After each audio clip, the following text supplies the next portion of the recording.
umaga, narito ang mga balita mula sa iba't ibang panig ng mundo. Ito ang Eagle News International Filipino Edition. Ngayon ay araw ng Biyernes, Pebrero 5, 2021. Sa ating headlines. 10 miyembro ng Malian troops napatay sa pag-atake ng jihadist group sa central region ng Mali.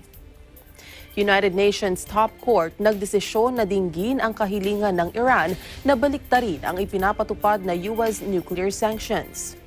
Canada inilagay sa kanilang terror list ang grupong far-right Proud Boys dahil umano sa pagiging active security threat ng mga ito. COVAX Vaccine Sharing Facility naglaan ng 330 million doses ng COVID-19 vaccines para sa mga mahihirap na bansa. Ako po si Maricar Velasco, ang inyong magiging tagapagbalita. Sa detalye ng ating mga balita, 10 miyembro ng Malian troops ang napatay sa pag-atake ng jihadist group sa central region ng bansa. Sinalakay ng mga jihadist na sakay ng armored vehicles ang tropa ng Malian soldiers sa Boni na nasa pagitan ng Dongta at Hombori sa Mopti region. Ayon sa ilang security officials at local government officials, ilang sundalo rin ang nasugatan sa insidente. Samantala, inako naman ng grupong Tadayta ang pag-atake. Ang Tadayta ay isang propaganda outlet na malapit sa Al-Qaeda. Samantala, nagdesisyon ang United Nations Top Court na didinggin ang kahilingan ng Iran na baliktarin ang US nuclear sanctions na muling ipinatupad noon ng administrasyon ni dating US President Donald Trump. Pinuri naman ng Foreign Minister ng Iran ang desisyon ng UN Court at tinawag itong tagumpay sa panig ng Iran. Batay sa reklamo ng Tehran, nilabag ni dating US President Trump ang 1955 Friendship Treaty sa pagitan ng dalawang bansa nang kumalas ang US sa 2015 nuclear deal at muling ipinatupad ang US sanctions.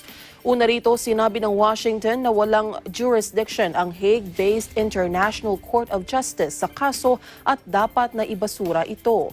Ikinatwiran pa ng US na kailangang ipatupad ang mga sanctions dahil malaking banta ang Iran sa international security. Ngayon, ibinasura ng mga judges ng ICJ ang objections ng US. Sige, by 15 votes to 1, finds consequently that it has jurisdiction on the basis of Article 21, Paragraph 2 of the Treaty of Amity, Economic Relations and Consular Rights of 1955, to entertain the application filed by the Islamic Republic of Iran on 16 July 2018, and that the said application is admissible. Sa kaugnay na balita, nagpahayag naman ng pagkadismaya ang Estados Unidos sa desisyon ng UN Court na dinggin ang Iran-US sanctions case. Sinabi ni US State Department spokesperson Ned Price na naninindigan ang US na hindi dapat talakayin ng UN Top Court ang kahilingan ng Iran na i-overturn ang US nuclear sanctions na muling ipinatupad ni dating US President Donald Trump. Iginiit din ng opisyal na walang jurisdiction ang UN Court at hindi ito dapat dinggin. I would say that we have great respect for the International Court of Justice. At the same time, we are disappointed that the court did not accept our well-founded legal arguments, that the case Iran brought is outside the court's jurisdiction, and the court should not hear it. While we do not agree with the court's reasoning, today's judgment is a preliminary ruling, not a decision on the merits. While Iran may seek to frame this decision as somehow supporting its view on the merits, the ICJ's rules and case law make plain that a decision on preliminary objections does not prejudge the merits. Sa ibang balita, naharang ng Syrian forces ang mga missiles na pinakawalan umano ng Israel forces sa timugang bahagi ng kanilang bansa. Ayon sa State News Agency, nagpakawala ng missiles ang Israel sa pinagtatalunang lugar sa Golan Heights na nagdulot ng pinsala sa lugar. Sa pahayag ng Syrian military source, rumesponde ang kanilang anti-air defenses at na-intercept ang karamihan sa mga missiles na pinakawalan ng Israel. Sinabi naman ng UK-based Syrian Observatory for Human Rights, tinarget ng Israeli forces ang posisyon ng regime forces at ng pro-Iranian militias sa bahagi ng southern Quneitra province. Ayon pa sa observatory, 57 government at allied fighters ang napatay sa Israeli strike noong January 13. Noong namang January 22, 4 na sibilyan kabilang ang 2 bata ang napatay umano sa naganap na Israeli strikes sa Syrian province ng Hama. Samantala, inihalal ng mga mambabatas sa Democratic Republic of Congo bilang speaker ng ang mambabatas na loyal kay President Felix Tshisekedi. Halos 400 sa 500 miyembro ng Kongreso ang sumuporta kay Christophe Mbozo, ang pinakamatandang miyembro ng National Assembly sa edad na 79. Una rito, kumala si Mbozo sa FCC party ni dating DR Congo President Kabila at sinuportahan si Tshisekedi. Sur 466 votants, l'honorable Mbosso Kodiapwanga a obtenu 389 voix. Mbosso représente la vision du chef de l'État de rassembler l'ensemble des fils et des filles du pays, quelle que soit leur obédience antérieure, pour refaire la construction de pays. C'est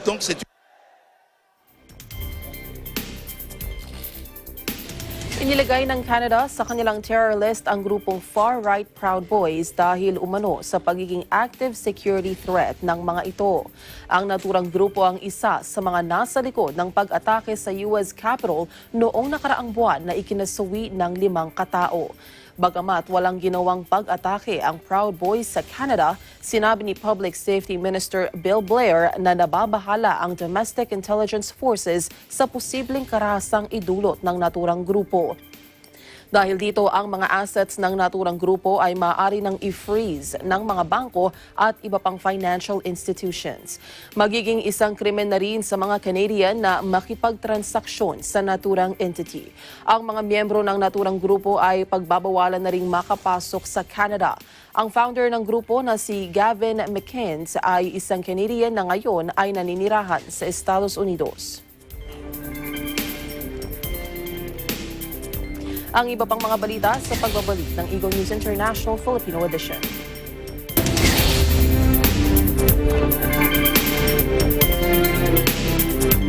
Totoo ang kasabihang may pera sa basura, lalo na kung magagawa ang iba't ibang bagay mula sa mga recyclable material na inaakala ng iba na itatapon na.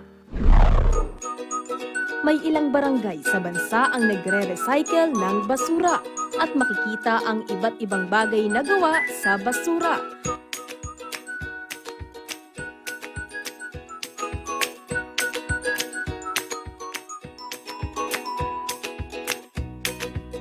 Mga dekorasyon sa bahay,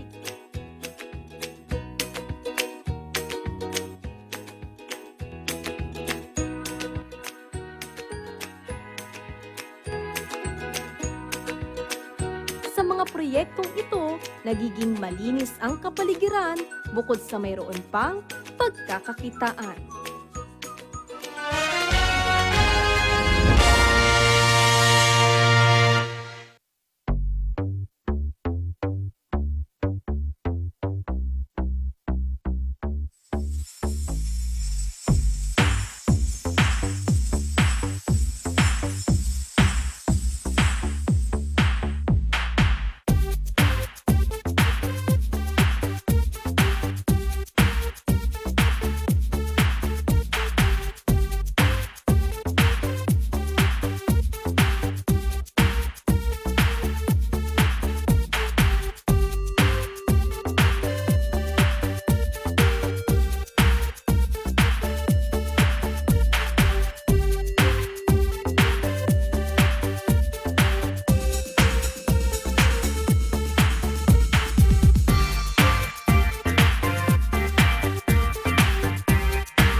tayo sa ating mga balita. Lumampas na sa 60,000 ang coronavirus test toll sa Spain.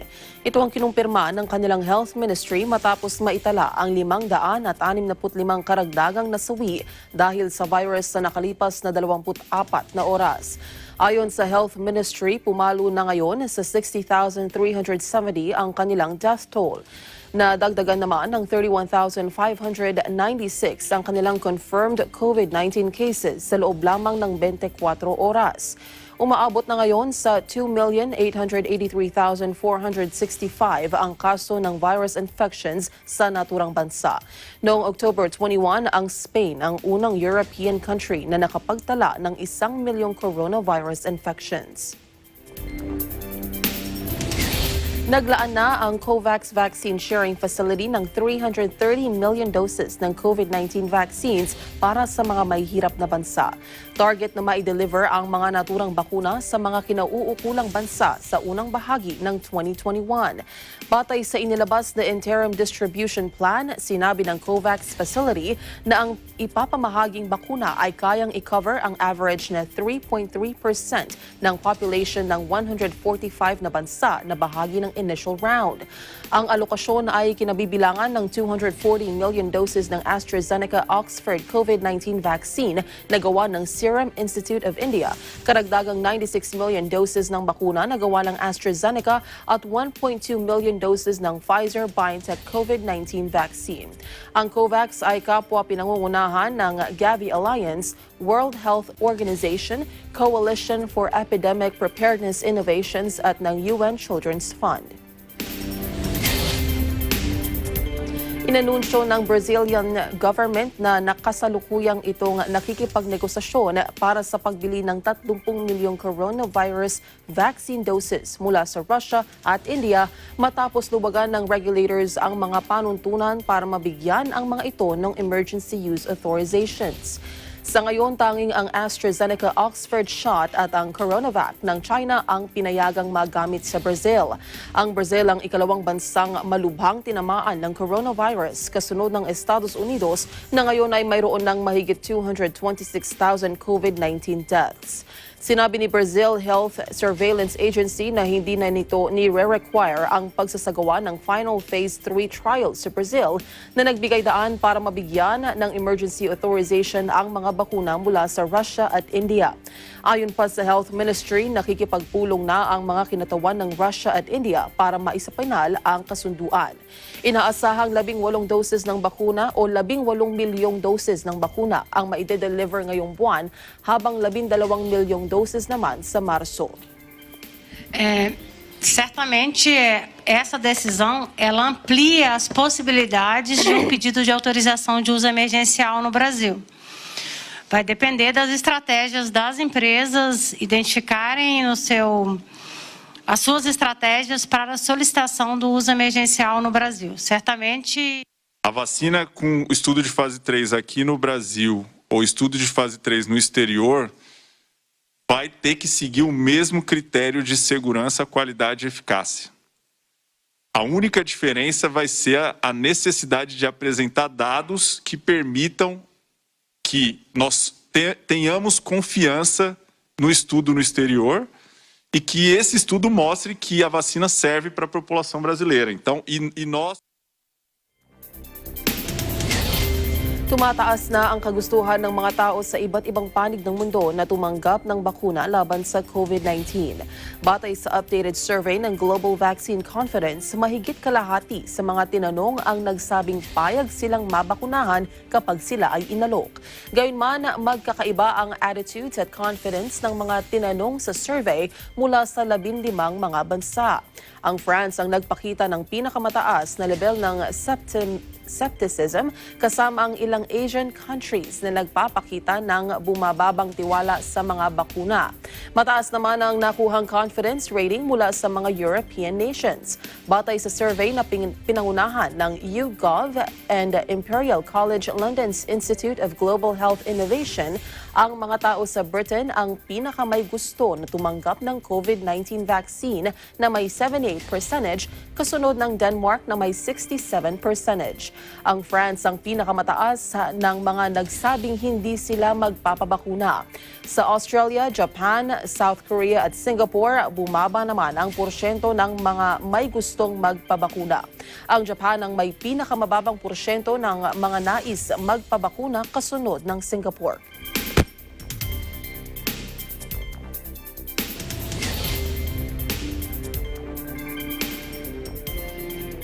Samantala, dinadagsa ng mga residente sa Dubai ang mga vaccination centers sa mga office blocks at tourist resorts. Ayon sa mga otoridad, hangad ng maraming residente na maibalik na sa normal ang kalagayan ng negosyo sa kanilang lugar. Mahalagaan nila na maibalik sa normal ang operasyon ng international flights, tourism at investment dahil 70% ng 3.3 million residents ng Dubai ay mga expatriates. Ang Dubai ay isang hub para sa mga traveler at isa rin itong tourism magnet, kaya't mahalagaan nilang mapanatili ang healthy environment.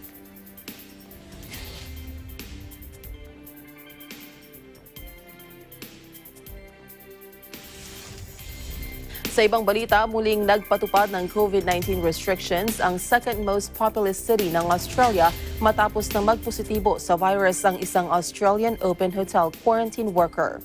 Muli ring isinailalim sa isolation ang nasa 500 tennis players at officials. Muling ipinatupad sa Melbourne ang mandatory na pagsusuot ng masks indoors.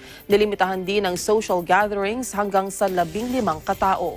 Una rito, 28 araw na walang naitalang local infection sa naturang lugar. Pansamantala namang kinansela ang mga laro at 6 warm-up events para sa Grand Slam sa Melbourne Park dahil sa insidente. Nasa 1,200 players, coaching staff at officials ang dumating sa Australia noong kalagitnaan ng Enero at sumailalim sa mandatory 14-day isolation. Karamihan sa mga players ay nakalabas na sa quarantine, halos 2 linggo na ang nakalipas.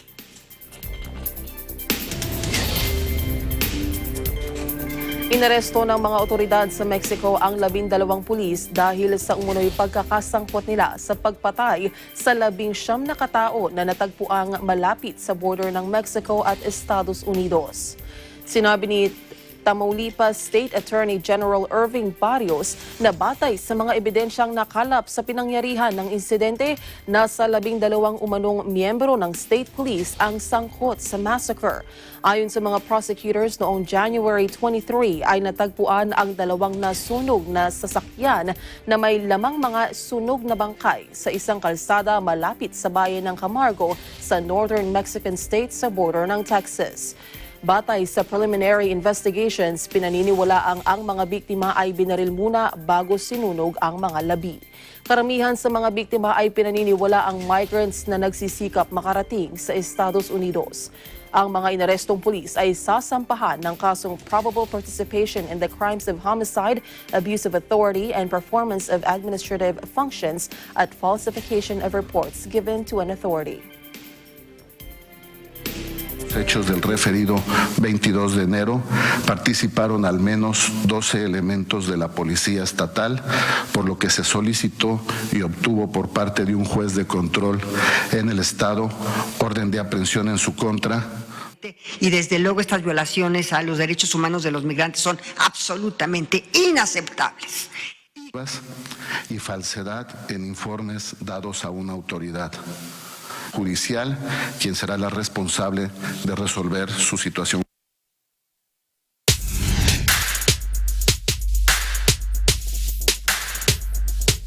Halos 2,000 baby Cape cormorants ang sabik na naghihintay ng kanilang pagkain sa isang rescue center na ito sa South Africa.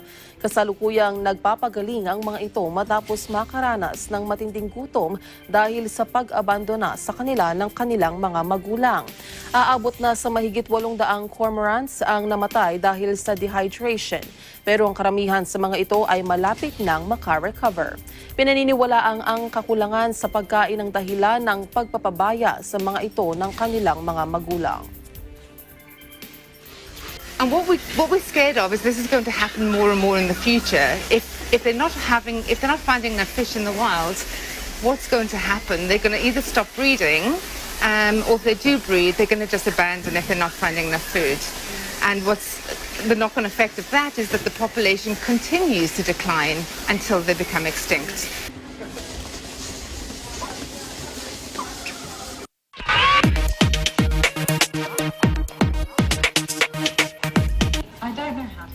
Patuloy pang dumarami ang bilang ng mga hotel na gumagamit ng robots bilang kanilang assistant sa mga customers. Sa Johannesburg, South Africa, 3 robots ang umiikot sa pasilyo ng 453-room upmarket Hotel Sky. Ito ay upang sagutin ang mga katanungan ng guest at mag-abot ng mga service orders. Dahil sa pandemya ay napilitan ang mga hotels na lalo pang gumamit ng makabagong teknolohiya. Nakakatulong kasi ang mga robot na limitahan ang human contact at mabawasan ang bilang ng COVID-19 infection. Nakatakdang isailalim sa matinding makeover ang sikat na landmark ng Paris, ang Eiffel Tower. Sa loob ng mahigit 130 taon na pagkakatatag nito sa kasaysayan ay bibigyan ito ng panibagong kulay. Bahagi na rin ng paghahanda ng Paris sa gaganaping Paris Olympics sa taong 2024. Ito kasi ang magsisilbing backdrop ng triathlon at open water swimming events. Ayon sa CEO ng kumpanyang nag-ooperate ng Eiffel Tower, mula sa signature color nitong brown ay papalitan ito ng yellow-brown composition upang magkulay ginto. Kasunod na rin ng kagustuhan noon ni Gustave Eiffel na siyang nagtayo ng tore. Nito lamang Pebrero 1 ay sinimulan ng akyatin ng mga technician ang tore para muling pinturahan. Ito na ang ika-20 beses na papatungan ng panibagong pintura ang tore mula nang itayo ito noong 1887. Ang gagawing renovation o pagsasaayos sa 324-meter tower ay tinatayang aabot sa 50 million euros o $60 million ang magiging halaga.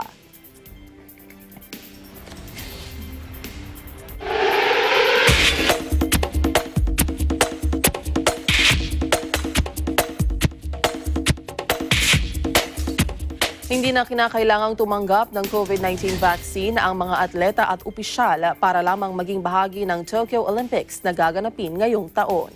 Ito ang nilinaw ng Tokyo Game organizers base na rin sa inilabas na International Olympic Committee na unang bersyon ng Tokyo 2020 Playbook. Naglalaman ito ng rules and safety regulations na dapat sundin sa pagbubukas ng pinaka-aabangang palaro. Inoobliga rin ang mga dadalo ng Olympics na i-download ang Japanese government's contact tracing app. Hinihikayat din na limitahan ang social activity na pupuntahan ng mga atleta sa Japan at ilista ang mga pangalan ng kanilang makakasalamuha. Bilang karagdagan sa ipatutupad na COVID-19 measure ay ipagbabawal ang pagyakap, handshakes, maging ang cheering ng audience. Inaasahan na sa Abril at Hunyo ilalabas ng IOC ang 2 updated version ng playbook. At yan ang kabuuan ng mga balita mula sa iba't ibang bansa. Ito ang Eagle News International Filipino Edition. Sa pangalan ng mga bumubuo sa Eagle News Service, ako po si Maricar Velasco and we live in interesting times.